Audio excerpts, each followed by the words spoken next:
Sa panahong wala pang alpabeto, kilos at simpleng huni ang kanilang wika. Unti-unting natutunan ng tao ang paggamit ng simbolo at guhit bilang paraan ng komunikasyon.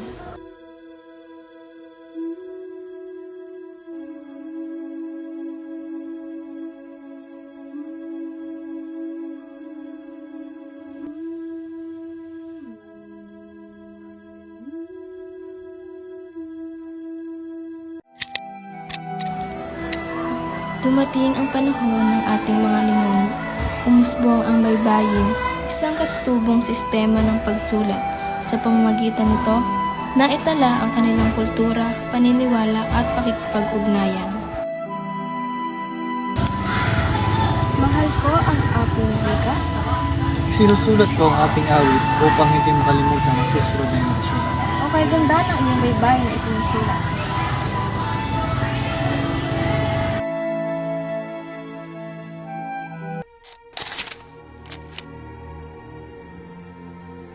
Nang dumating ang mga Kastila, ipinakilala nila ang alpabetong Latin.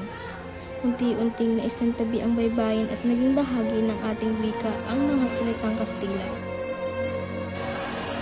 Mga anak, ito ang A, B, C. Matuto kayong sumulat at bumasa gamit ang bagong ito.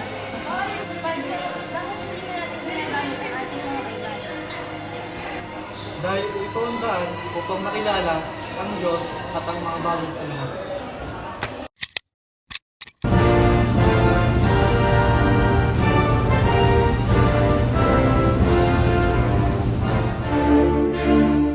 Sa ilalim ng pananakop ng mga Amerikano, pinakilala naman ang wikang Ingles. Naging medyum ito ng edukasyon at pakikipagkalakalan.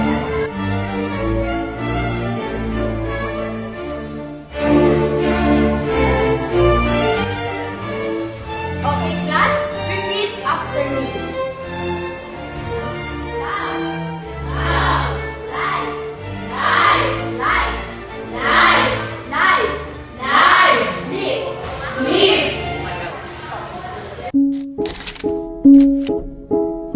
Ngayon, nasa makabagong panahon tayo. Naging bahagi ng ating wika ang mga hiram na salita mula sa Ingles at iba pang wika.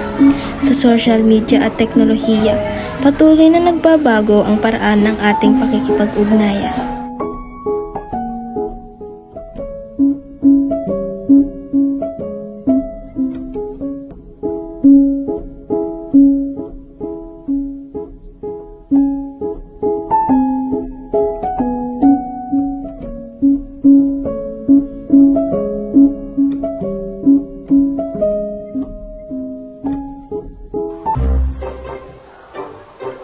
Alam na, bili tayo fishball.